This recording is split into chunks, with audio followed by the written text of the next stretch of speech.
Hello, everybody. Thank you for joining us. Welcome to the 501c Drop. I am Leah Simmons, and I am the CEO and co-founder of Better Unite. Welcome. I'm so happy that you're here on the Tuesday following Memorial Day. I know it's one of those kind of sometimes brutal feeling days coming back after a 3-day weekend. I today am so excited about this conversation. I'm joined by Megan Draper. She's the founder and CEO of Philanthrope Reimagined, and she is going to talk to us about exactly what I am positive some of us are feeling today just naturally: the hidden cost of doing good things, compassion fatigue. Compassion fatigue, and capacity gap in the nonprofit sector. I hear this word, Megan, thrown around a lot, but I also don't hear a lot of solutions. So I'm so grateful for you joining us. Thank you so much. Welcome. I'm so excited. Thanks for having me. Of course, of course. And for those of you watching, I want to let you know that we are also now a podcast. So you will be able to find us on Spotify, or find this episode on Spotify in the next little bit, and listen to it on your next walk, hopefully, or something while you're taking care of yourself.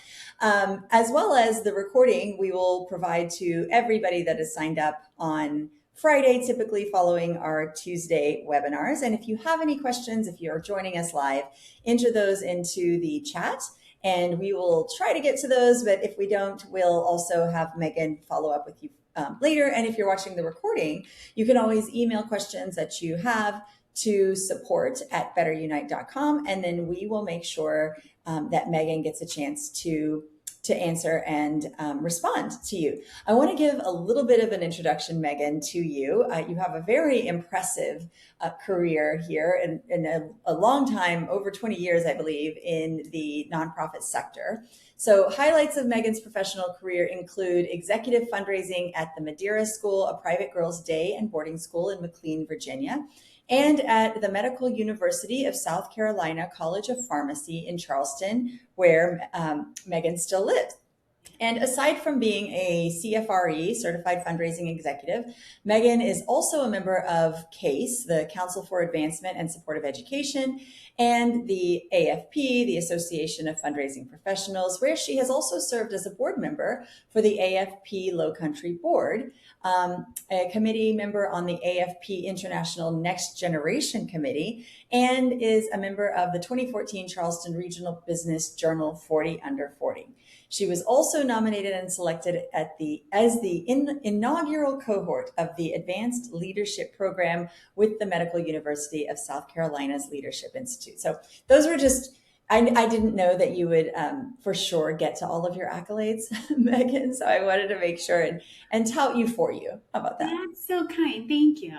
Of course. Please introduce yourself to us and also tell us a little bit about Philanthropy Reimagined.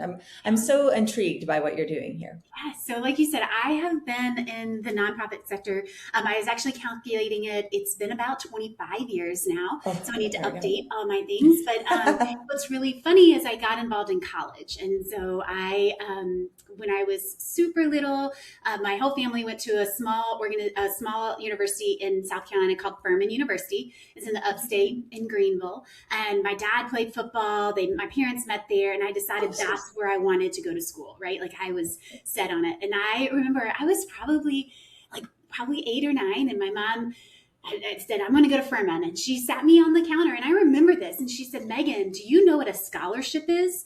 And I was like completely enamored. I was like, a scholar. First of all, you had to pay to go to school, like all these things. Yeah, what? Process. So fast forward, I got involved when I went to Furman. I met the president at the time, and he asked me to come speak at donor meetings because I had this scholarship, I had a family legacy, like all of these connections.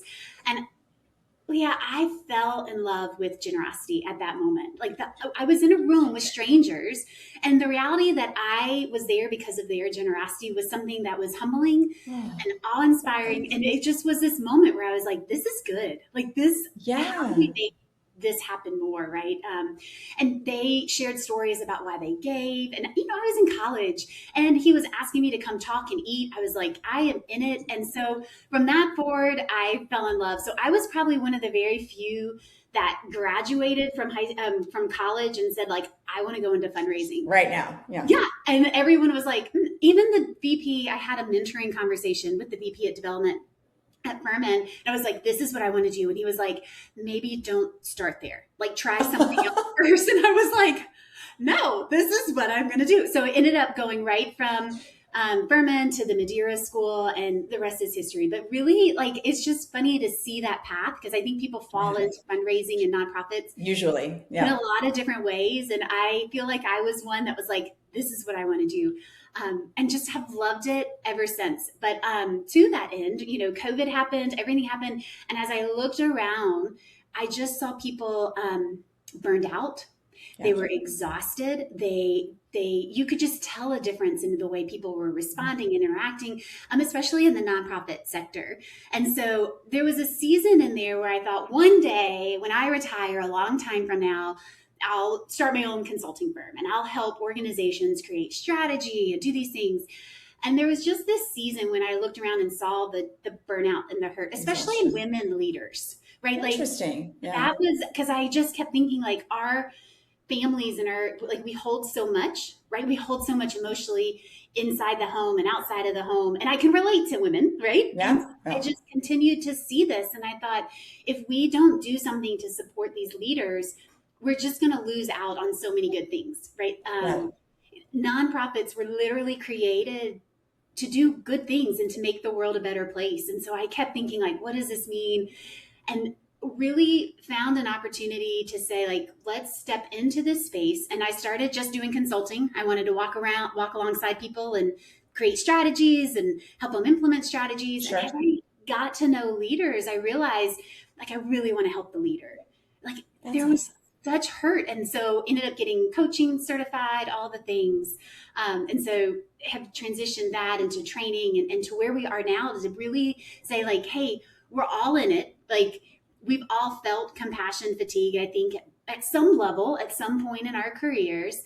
And really, I think the reality is if we continue to have people burn out and leave the sector, there's just not going to be a lot of good leaders here in the sector. And that worries me, right? And so it should, yeah. Support people.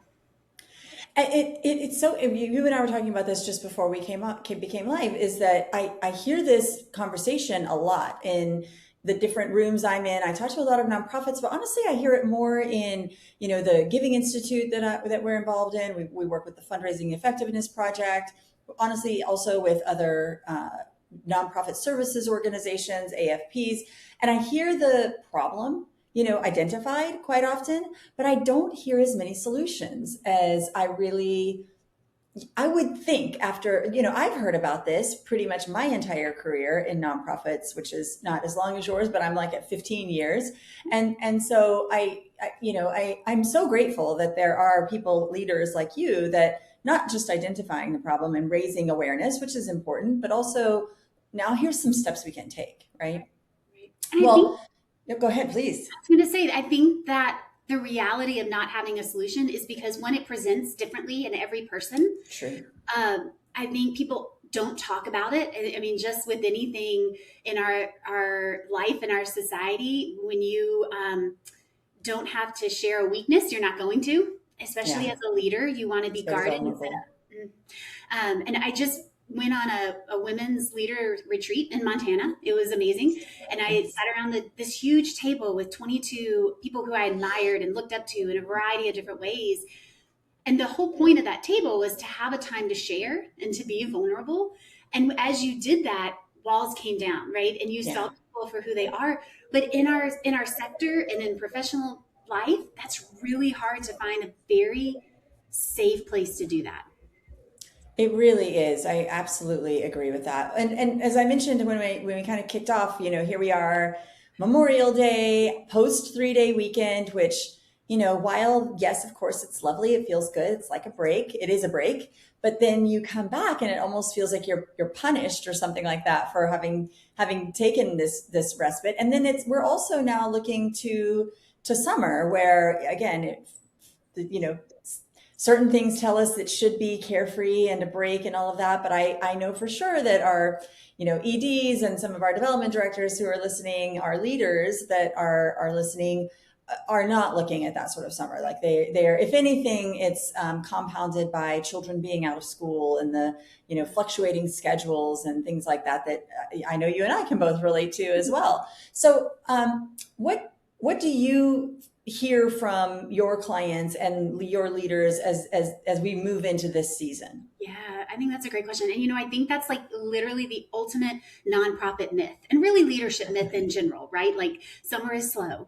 And I think what we've kind of equated this to, though, right, is if we reach a certain point, then we can have the ability to give ourselves permission to lead at a sustainable pace, right? Like, so we've given ourselves, and because most leaders are similar types, especially fundraising leaders or those in the nonprofit world, right? They're go-getters. They're going to make that work. And so many aspects of our calendar and our cadence is, I just have to get through X. Right? Yeah. I have to get through the gala. I have to get to year end. I have to get through the campaign before I can actually not even just rest, but just give myself the permission to be sustainable in that leadership. And I think that's where it's really hard, because there's always something mission driven in the work that we do, right? There's always something. We always need something. Yeah. Yeah. And whether that's an internal colleague or an external donor, I always joke like, donors have our cell phone numbers. So they're texting, they're calling, you're always on. And we wouldn't have it any other way, truly, right? Yeah, true. Building it relationally. And so I think that's where it gets tricky. And it's almost this exhaustion deferred, right? Like, I can't be tired yet. I have to keep pushing. So it's interesting. I had a client, and it was a major gift officer. And so we were in coaching, and they were in the middle of a campaign. And so she was new to major gifts, but had been in this organization for a long time. So she was smart. She was good. She was on it, relational based, all the things. And so we were, it was probably around this time last year, and they were about to head into their major gift phase. So they were wrapping up their leadership phase. She had strategized. I mean, she had done all the things right. I mean, it was amazing. And she looked at me one day and said, "What do I do during the summer?" And it caught me off guard a minute, because I thought, you just keep doing the same thing. And then I thought, no, you can't, because donors are traveling. True. Team members are out on vacation. All of these things, the world, like you said earlier, tells you to slow down. But on the flip side, you still have your goals. You still have the campaign you're running. And so we talked through it. And, for her, one of the things that I really coached her through was, what are those things now that you can do that give you the excuse to reach out again, right? Like, that's always my thought when I'm coaching a major gift person. Like, how do we keep the door open? And what's your excuse that you're going to follow up or say something again? And so I think that's really the hardest part of summer, is it's not things you can control, right? And that's when you feel overwhelmed, and that adds to the pressure and the just the impact of what we're trying to do in moving forward and balancing other schedules.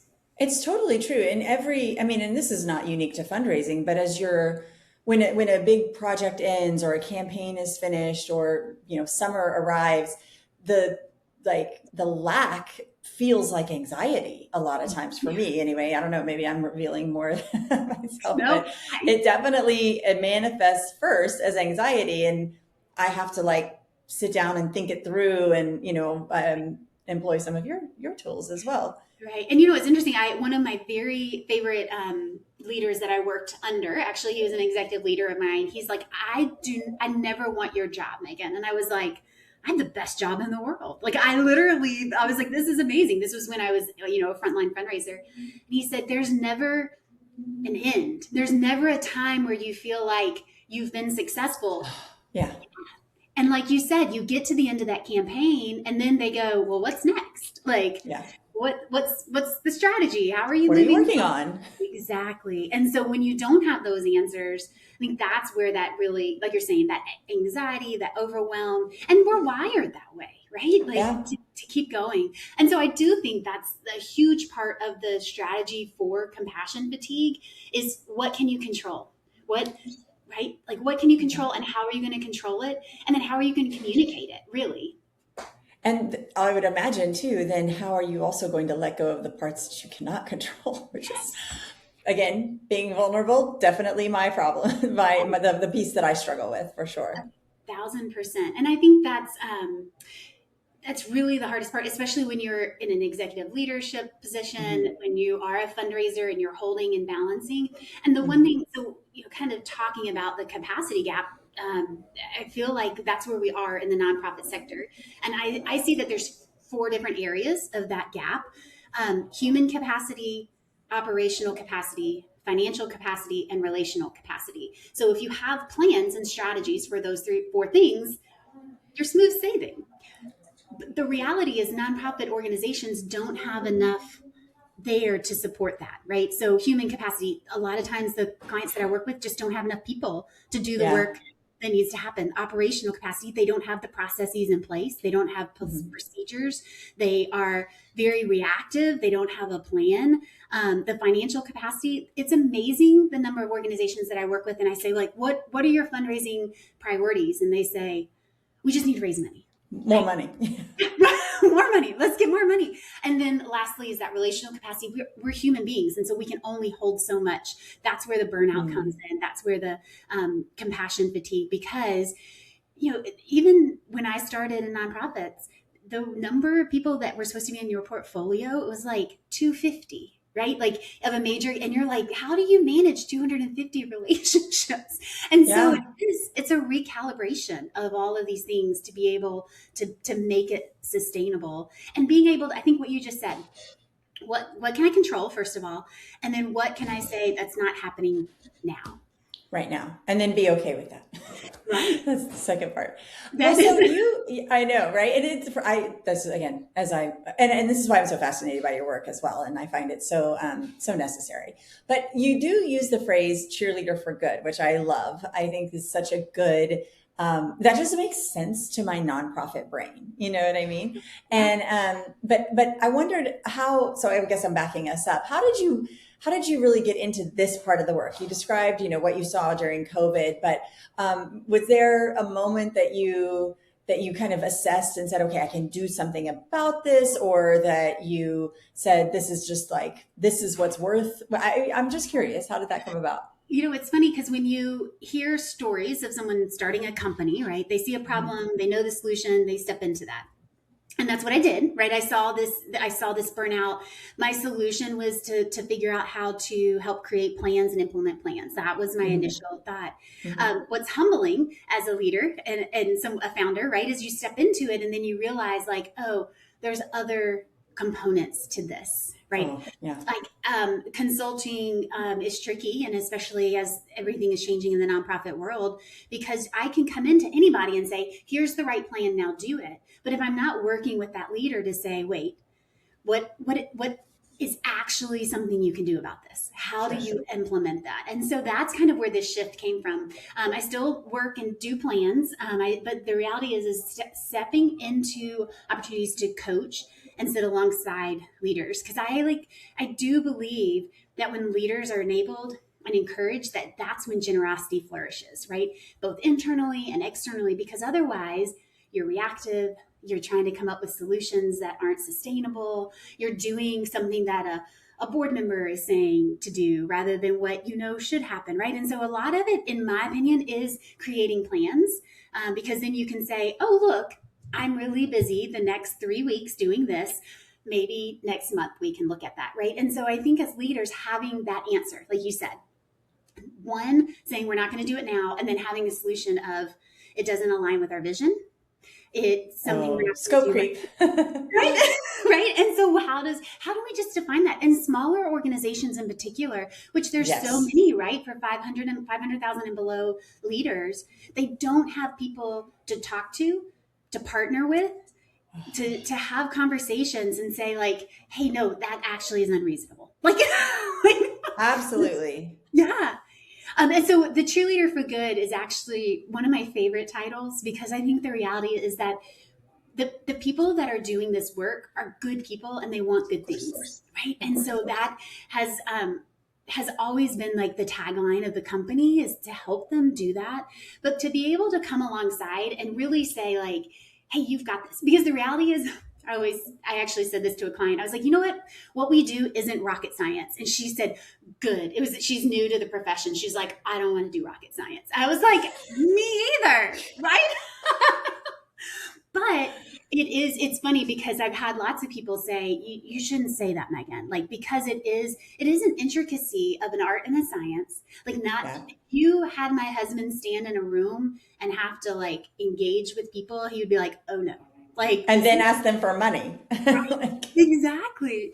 And so it's so funny too, the just learning that process. So as I worked with clients in consulting and coaching, what I realized is that we had this same framework that we walked through, right? And so what I was realizing is if I could systemize it to be able to give more people the system and the framework, then they would be empowered in a way that they just wouldn't be on their own, right? And they may not be able to hire me full time as a consultant, or, and so being able, it's going back to like that adapting, right?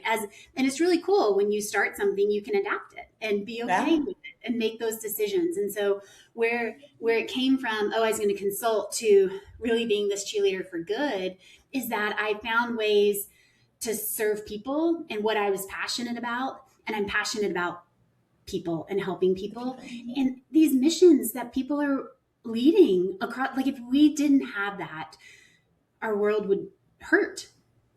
Yeah, it really would. So just rewinding quickly before, because I really do want to give you more time to talk about those 4 pillars. Yeah.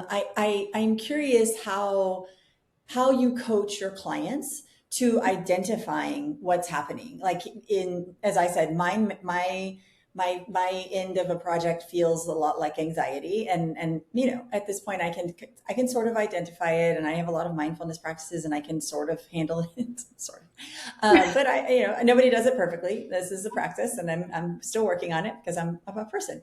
But I know that we give it a lot of names. We get compassion fatigue is one, but we call it burnout, or just plain old exhaustion, or sometimes, I know for some folks it'll manifest more as like a depressive feeling.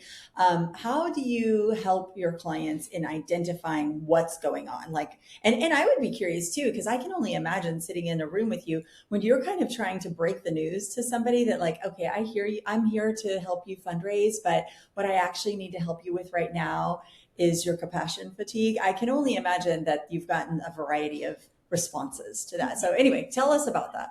Well, and I think compassion fatigue, as we said a minute ago, it shows up in a lot of different ways and for different people, right? And so the first thing is, I don't actually diagnose this in any way, shape, or form, right? We have a conversation, and I help say, like, how are you feeling? Like, what does that look like? How is it impacting life, right? So one of my clients, we talk a lot about boundaries, because what I see in the way they work is, it's like, it has to be happening now. Like, and what I remind them of is that if you don't have boundaries, then you're not going to be sustainable. And so those conversations, I love questions. Questions are my love language. So we really talk through, how does this make you feel? What do you enjoy? Right. So one of the things I do is something called a joy mapping. And so you look at your calendar. It's one of my favorite things. And when I was stressed out at work and I was overwhelmed and just was really feeling down, it actually was something my husband was like, well, what do you enjoy about your work? And I was like, well, let's try. So I took a calendar, and I would write down after each meeting or activity what gave me life, like where I was like, yes, let's do this, and what drained me. Now, you can't just take everything that drains you and toss it aside, but you can integrate things that give you life into those days. And so it's those types of things of asking questions like, what actually do you enjoy about the work we do? Because I do think sometimes fundraisers get in leadership positions and they want to be a fundraiser, right? And so, like, do they want to be coached into leadership? How do they balance that? And sometimes it's reorganizing the actual physical org chart to be able to let them thrive in what their strengths are. And so it really is, I think it's also really helpful when I'm talking to people that they know that this research is there. Like, this isn't just a feeling and you should be able to buck up, buttercup, right? Like, it's real. There's turnover. Let's see, I was looking at my numbers earlier. 45% of nonprofit professionals report burnout. So yeah, it's a huge number. right? 19% annually turnover because of this burnout. And then even when I dug into it, what really hurt was only 27% have some sort of professional development budget, right? They kind of feel stuck because I heard people say, oh, I know how to do that. I don't need to be there. That's one, excuse or one reason that it doesn't happen. But two, they just don't have time, right? Like, Yeah. how do you pull yourself away? Almost like you're talking about Memorial Day. But I think the one that really shook me was there's a stat that says 95% of nonprofit leaders express some level of concern about burnout. Yeah. It's on the back of everyone's mind. And it's 100%. But I think the reality, so when I talk to leaders or when I do presentations, we all talk about the different backgrounds that we have. Not some people are in small shops, some are in big shops, some are leading big teams, some it's a team of one. And so the reality is there's no silver bullet. And that's what we want in life, right? We want let me mark the box and move on. And so it really is almost a puzzle piece of, okay, what's happening and what do we have control over? That's the biggest question, I think, as I start working with people is what can you control and how do we make those shifts, whether they're small or big. I have a friend who's a licensed counselor. And so she's been helping me do some of these different research and talk about burnout versus compassion fatigue because they're not the same thing. Like compassion. Oh, tell us more. I'm curious. So this is my friend kind of sat down with me and she said, compassion fatigue is like the check engine light on the car.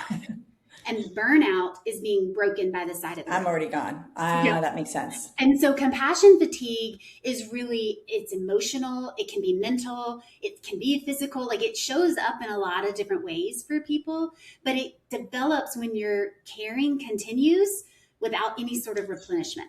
Yeah.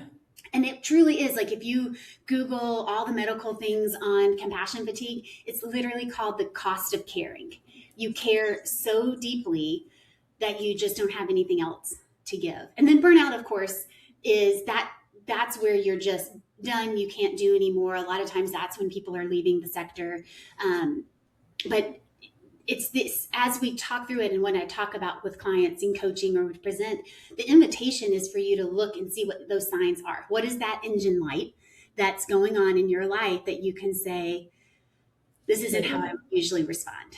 So what do you see? So what do some people experience? I've described, my anxiety with that, but like I'm positive, as you said, there's no one path. So and have you identified any okay, I'm talking to this type of person, so I'm almost certainly going to see these signs, I think the reality.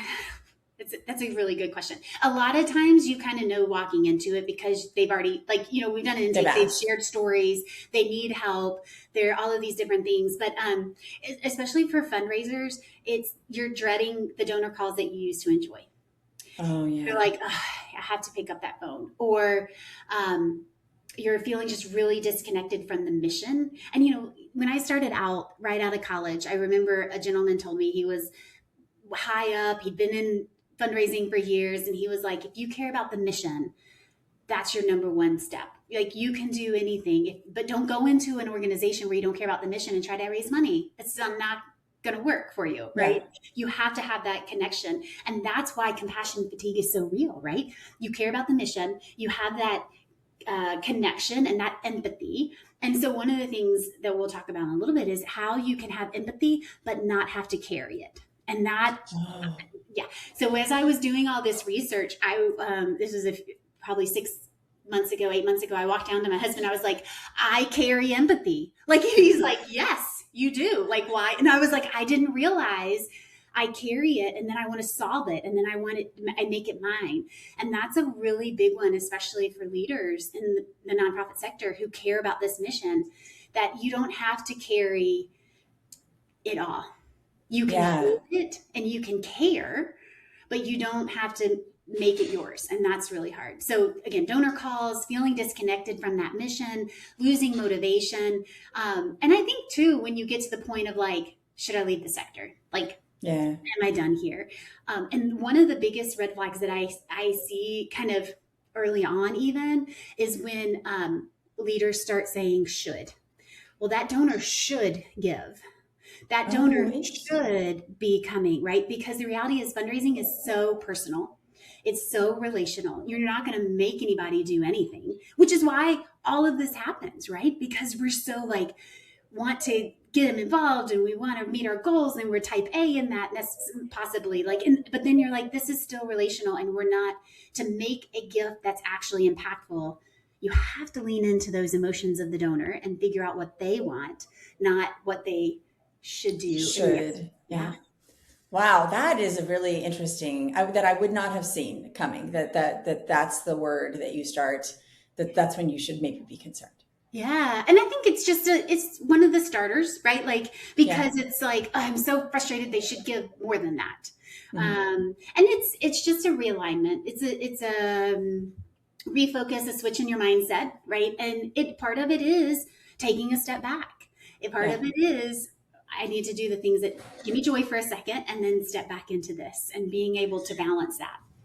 So one of the things that I have, and this probably comes more from my time as, a yoga teacher and my interest in wellness practices and mindfulness and recovery practices and all of the things that are in my world outside of my work. But I do find a lot of times when we talk about having, anything like a compassion fatigue, but in this case, that solutions end up being almost more work. They end up being or feeling like, so because I will take on guilt around that feeling. Like I do love this work and here's my should, I Yeah. should be happy. I should feel joy. And I did, but now I don't. And then, somebody comes in or I'm reading that okay, well, here are all the things you need to do. And then it just feels like now I have a whole nother job. Like I've joked a million times that at 50 years old, I'd have to quit my job if I wanted to eat the appropriate amount of protein that, Yes. and so, but like, I mean, so how do you mitigate that? How do you, and I would love for you to speak to this, but I do think that there's a design flaw in our sector and in the work that we present that leads us to this level of compassion fatigue and burnout that ends up losing 19% of our people. I mean, I think it's like every year. I think that number is every year. So, which is just an astounding amount. So anyway, sorry, that's a mixed bag of a question, but Yeah. Well, and I think it's also important for us to realize now, like, there's such a shift in the nonprofit world in leadership, yeah. right? And I Mhm. think one of the things that was a catalyst for all of this is I read a LinkedIn post and it was a leader who was probably in her 40s. And she said she went to lunch with a friend and they had a conversation and they both were tired. They were like, we've done it. We're tired. Like, we need to get out. And the reality is if everybody who has expertise and wisdom just leaves our sector, it's going to crumble. Yeah, Right. And so exactly. I think that's the hard part of all these things. And to even say to somebody, hey, do more work at that point, like, read. And I feel it too, right? Like, I need to wake up at 4 a.m. in order Yeah. to exercise before my kids get up, and so, like, what does that look like? And so I'm a big planner. I like a good plan, and then I like to implement plans. And so as we think about kind of that arc, right, like that generosity canvas arc that I have that we work on, it always starts with people. And so we look and we say, who's your community, who's already giving, who is already there, and what is their story, right? And so it really is focusing. If you don't, I mean, philanthropy is literally called to love human beings, right? That's the root of the word. And so if we're not focused on the human beings, we're losing sight of things there. So, being able to really look at that, and I say, like, the database or a CRM is actually a storybook of the organization, right? So it has the data, but why do they give? What is Or the that? why, right? And so I think what's freeing a lot of times to leaders is the reality that not everybody should give to your organization, right? If they don't care about it, like, help them find something else. Don't just sit and think, oh, I need to get to everybody in Yeah. Austin or in Dallas, or because that's not how it aligns, right? And so I think we have to align next that vision. So your organization is created to help a certain type of people, right? What is that vision? The reality is there's a certain type of people who are called to give to that mission too. Not everyone, and you could do a $5, right? Like, that's the thing, right? There's always the people that will do that, but this deep generosity that we're talking about right now in our sector is only when it aligns with the mission and vision. And so if we start with the people, the next is aligning that vision. How do we talk about it, right? What is it? What are your funding priorities? Because again, we've shifted a lot in our sector to be able to say, it's not just a give because you should. It's a, Right. what is that impact, right? And then how do we talk about it? I think organizations forget that arc, right? You have to be able to talk about it. And so that's really where a lot of the work that I do with nonprofit leaders is like, how do we create talking points for you? Because a lot of the smaller ones just don't know. They're so passionate and they so long that everyone should support it that they forget, like, oh, how do you share this, right? I call it story making and not storytelling, inviting them to be a part of the mission and a part of the story, and then really talking about how that rolls out. Okay, I think find this very helpful as well, and very, like I said, concrete and tactical. So I'm now curious for somebody listening to us and who's listened to, some of your red flags, and they've been saying should a lot, and they're losing their story. So now I've identified, okay, I think I've probably got some compassion fatigue, and burnout's next. But again, as somebody listening, what happens if you just aren't sure who to go to talk about it, and maybe are concerned that they are going to say this is woo woo, or that, what are you talking about? Or, because I do believe those kinds of boards and some leaders are out there that are not, I don't want to say savvy to this, but are not as empathetic to this idea. There's just kind of a drive kind of mentality. How do you approach that? Right. I think the reminder that I would want to give any leader is that being able to say it and communicate it isn't a short sight. It isn't a weakness. It actually is true leadership. To be able to say, I care about this mission in a way that I want to make it sustainable. And these are the downfalls that I have. And so part of that canvas is creating a plan and vision. We call it vision to rhythm. Like, what does that look like? What are we doing annually? How do we evaluate that? But then what's happening quarterly, what's happening monthly, and what's happening weekly? And so I think to really have a strong conversation with a leader who isn't in it, right, who isn't seeing it every day, to be able to say, here, these are my expectations. When I look at my job description, when I look at my goals, when I look at my metrics, this is what I'm asked to do. And this is where there's a downfall. This is where it's not happening. This is where, and I think that reality is it is a balance. You can't go in and say, I'm tired, right? Like, because I'm like, me too. But I think having that conversation of, hey, this is what I'm seeing. This is where I'm not showing up well with donors because of the time, and being able to have that conversation. And so, first of all, I think talking to a leader and just saying, like, hey, this is what I'm feeling. And this is what I see could happen. Like, come with a solution as best as possible. I truly believe there's a space in our sector for coaches better than any time in my career, right? And that's not just because I'm a coach, but because I see you can't lead alone. Even if it's a development director and an executive director, like you still need that opportunity to see from the outside, to be coached, to be spoken to in a way where you say, like, hey, here are ways that you can make this work, right? What are you looking at quarterly in order to make sure you're meeting your goals, and what is actually reasonable? And I think that's been my experience in different organizations, right? They come in, you're like, hey, I've looked at my pipeline, I've looked at this, I could raise $1 million. And they're like, oh, great, please raise 2. And you're like, oh. So I think that's where this plan comes into place, right? You actually have the arc. You're saying, like, no, reasonably, this is what it looks like. And I mean, there are lots of different types of leaders, so I don't want to overgeneralize on how they will receive it. But I think if you come in, like, having your talking points, sometimes ChatGPT can help, right? Hey, this is what I'm feeling. This is what help me have a leadership style conversation. But that's the internal conversation. I think getting help externally is ideal. A coach, a counselor, I think even just a friend who can relate and listen is helpful. Other things, like you were saying, sometimes it really is putting it down and walking away, right? Going outside and taking a walk, not in as a have to, but a get to, right? And so I joked once with somebody before they walked into fundraising meeting. They were going to do the ask, and she was really nervous. And I was like, you can do Superman.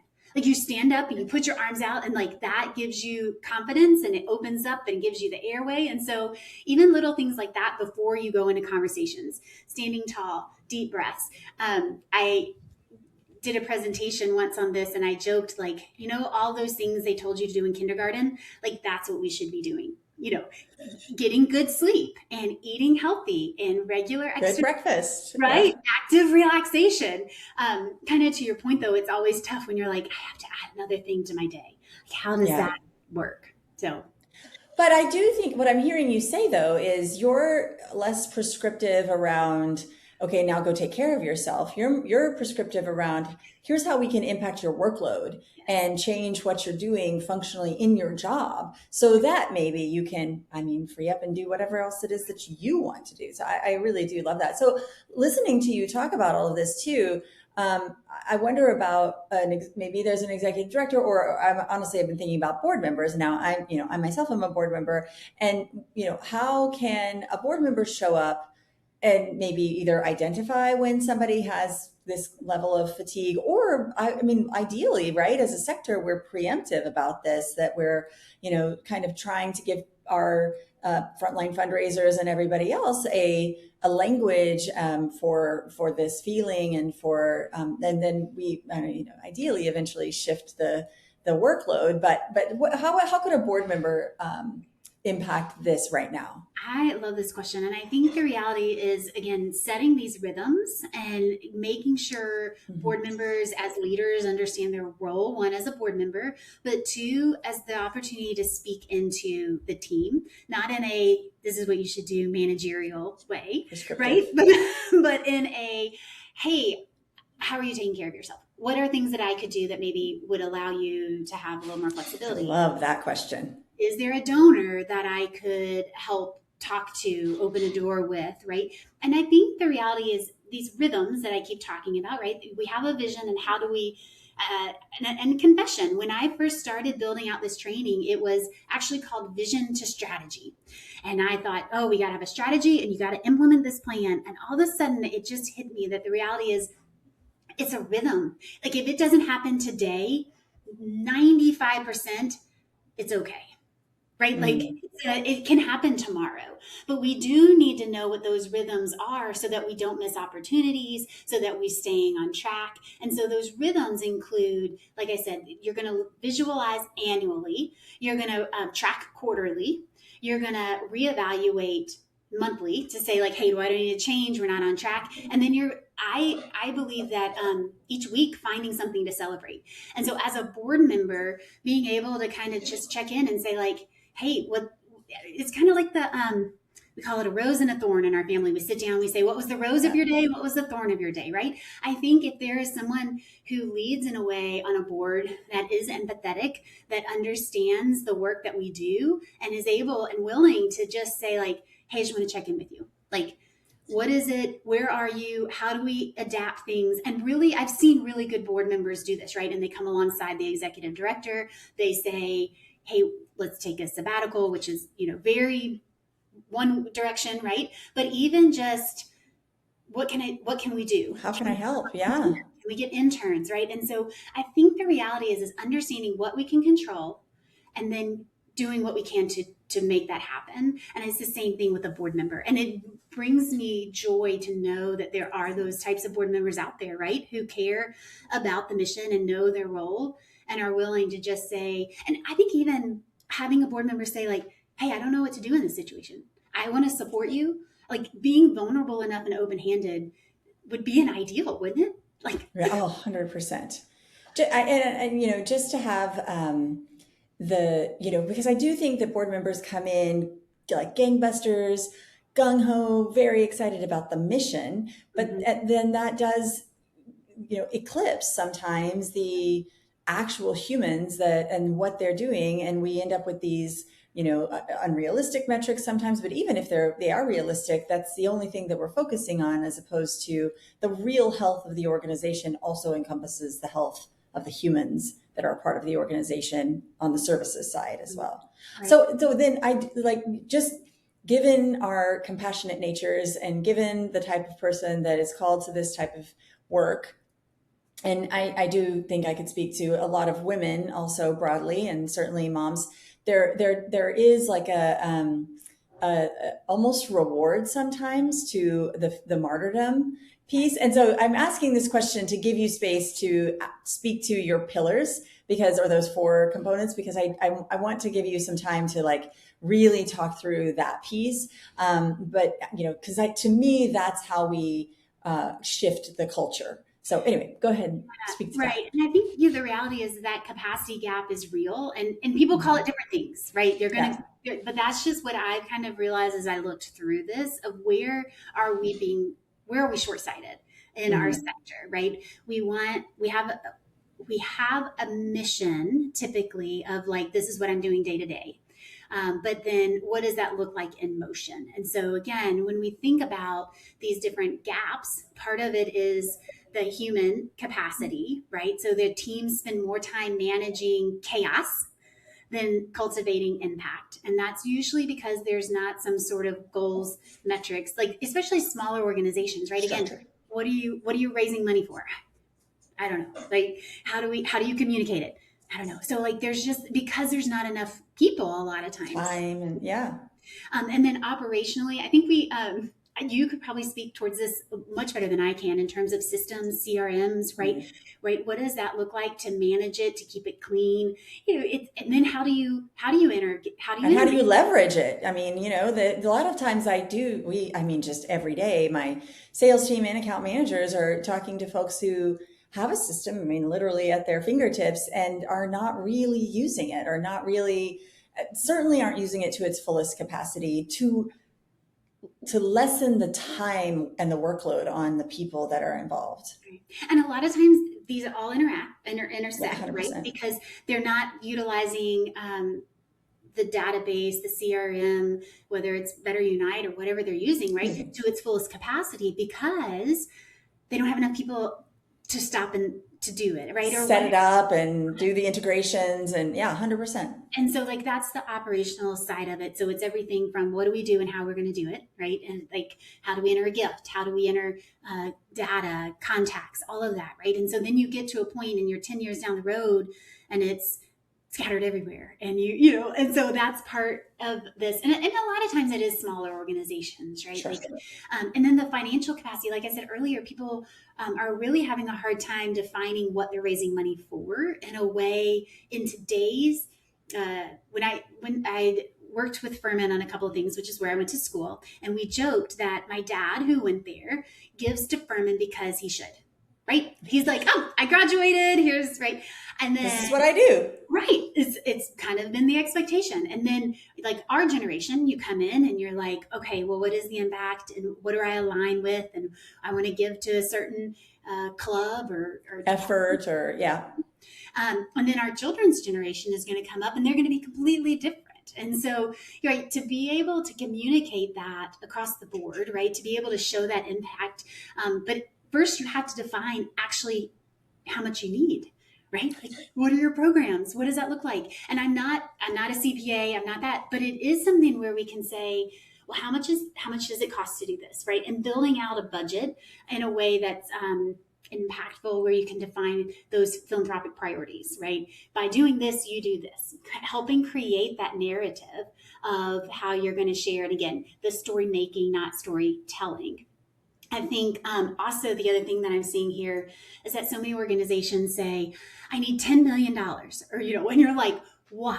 And they're like, because, and so it's a very different, not every organization needs $10 million. Not every now they would be delighted if they had it, right? Like, but it's not, it really is a reminder that every organization is different. Everybody needs different amounts of money. And the reality is that it's important to every organization, the amount that they raise, right? It's whether it's 100,000 or 100 million, it's still the work going towards it and creating systems. And then relationally, it's just really hard because of who we are, that we're engaging these donors. And we have to be thoughtful about, we can't hold all of them. We can't have, and we are as a sector shifting that, right? There's no longer have a portfolio of 250, right? instant when you're taking that into consideration. And so this generosity canvas structure really touches on each of those capacity gaps in a way that we're listening, we're hearing, we're actually aligning it.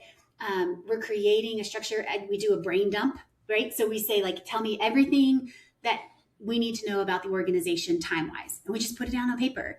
And then we start saying, well, if you have a gala here, don't do this big project the same time, right? Like, right. And that's where I think, especially leaders who are external, if you can say to them and you have a strategy for essence of like, hey, I'm not saying no, I'm just saying not now.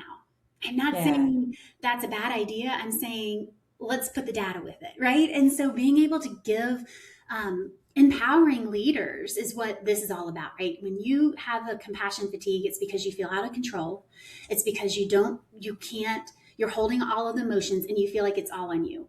And so by having a coach, having someone walking alongside you, having a plan that everyone agrees on, right? Like, I'm not saying make this in a closet. Vacuum, yeah. Right. And so even like I'm working with boards to go through this generosity canvas. So working internally to say, hey, leader, what are these points that we need to communicate with the board? And then getting their buy-in, right? Who are the quote unquote, I mean, we used to call it a donor profile, right? Yeah.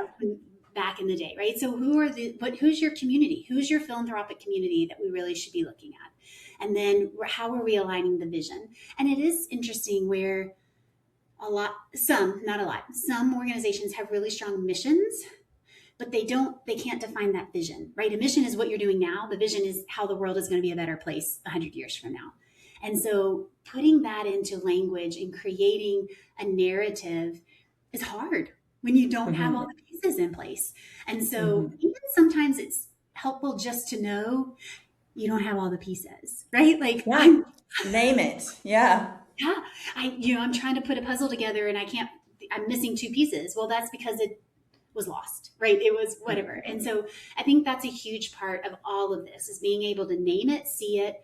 I'm a writer downer. Like, if write it down, because then you know what's supposed to happen. You can go back, you can look and see the success that you had. I mean, that's the importance of goals. It's not as a punishment. It's really as an opportunity to help you succeed and see the good things that are happening. So that on its own is a very good reframe, frankly, that I think all of us could be reminded of, that a goal is not a terrifying deadline. It is something that we are working toward so that we can be happy when it happens. Right. And I think going back to your point about board members, I think that's the crux of it. That's right? Yeah. Because the executive director has that mindset because the board has that mindset, which means that executive director is filtering down into the organization that same mindset. And so being able to say this, I mean, as silly as it can sound, it's a get to, right? Like, the work that we do really does impact others. It is something.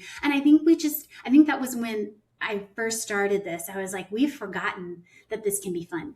Like, I was talking to a client recently and we were kind of walking through, she's like, I don't know what to do. I don't have this. Like, and so she's like, no, she called her entire portfolio, right? Like, she's like, I've done all of these things. I'm close to goal. But they all are waiting for the summer. I don't remember the reason that she couldn't get to them. And I said, well, do the fun thing. Like, take them a cookie. Like, I don't know, like, find the thing. And we always think like cultivation and stewardship are different, but they're not. Like, stewardship is an entire donor journey process and opportunity that you can steward and really care about people. I do. And I think it's interesting this moment in time as well, where, and I mean, here I am on the technology side, but while AI is very exciting and eventually will open up our bandwidth so that we can do more of the relational piece and the cultivation piece, that's the fun part. Right now, there is this like AI FOMO piece, I think, that a lot of people have, that they haven't implemented all of the possible things that they could possibly do. And, I talked with our mutual friend, Erin Peshoff, the other day on the 501c drop. And she spoke also to another piece that you said, the weekly check-in, like she has the Friday problem was actually the title. But she also did talk about, how to kind of take some steps towards having your Claude or ChatGPT or built-in AI, take a piece of your load so that you can, do more of the fun things, but not, beating yourself up if that it's not all happening today. Right. Exactly. And I think being able to have it written down, in my opinion, and that looks Totally different agree. to every person, right? I always joke, if I am really on top of it, it's all on my Microsoft To Do, right? It's in If I'm a little scattered, it gets written down in a notebook. And if I'm completely gone, it's post-it notes everywhere, right? Like, and that's when I know I need to take a breath and Mm-hmm. just take that time. But I think to that point of AI, there's so many tools out there that can just, it's almost a built-in coach if you can treat it that way, right? Sure. There's so many times where I'm like, hey, review this. Does it sound okay? Like, make sure it's on brand. Yes, it takes a little bit to get there, but once it's not ideal, like it's not a fail safe, right? But like once you No. see it and you're like, oh, this is another way to reframe it, that allows you to almost coach yourself in that. And so if you don't have Yeah. a budget for a coach, or you don't have an ability to talk to someone, utilize that to create strategies, right? This is what I'm thinking. This is what I'd like to do. This is everything that needs to happen. Create a quarterly plan for me. That's great. That's wonderful advice. And I mean, Megan, I could talk to you about this forever clearly because we are down to like 4 minutes left. Oh, yeah. I can't believe this has flown by. I didn't even pay attention to the time. So I have to ask you my last question that I'd love to ask everybody, which is if people listening right now to this take one piece away, or there's something they could implement, tomorrow, this week, maybe even this whole summer, let's give everybody some grace. What would that thing be? Oh, I love that. First, I would want people to remember that they are doing good things. Like the reality of what they're doing, the impact they're making. The world is a better place because nonprofits exist, and there's no one can fight that, right? And so Right. I think that is a mind shift that I wish everybody would be able to remember on a bad day. That is Hold on to. Yeah. one. Two, I think that you're not alone, and that could be again, looking for a coach, looking for somebody locally, looking for a group of other nonprofit leaders. An executive leader that I worked alongside was like, I can't talk to anybody here because we're all intertwined. And then look at LinkedIn, reach out to someone you admire and say like, hey, can we just have a conversation? I'd love to learn about how you do things. Whatever that looks like, finding somebody you can talk to, I think is really Mm. huge as well. I would love to talk with anybody. I do free consultations, just chatting with people to be able to say like, hey, where are you? Would it make sense to work? What level would that look at? And then I mentioned to you earlier, I do have a sheet, which is almost like a mini canvas, Yes. which allows them to say like, here's your community. And it's just, you can write in the little pinwheel, like who is that person that would want to give, right? How do you talk Mm. about it? What's your vision alignment? So I will get that link to you, and then Yes. putting that in there, just something where it helps organize your thoughts. We will be sharing that along with the recording of this webinar. Megan, thank you so much. So I love that idea too of just putting it down on paper or digitally or whatever version of that is for you. Because honestly, as you were saying that earlier, it feels like relief to me. I'm the same. I have my to-do list that is long and never ending, but I feel better when it's out of my brain and on a piece of paper that I know like eventually I will get to. So I've put up on the screen if you're watching.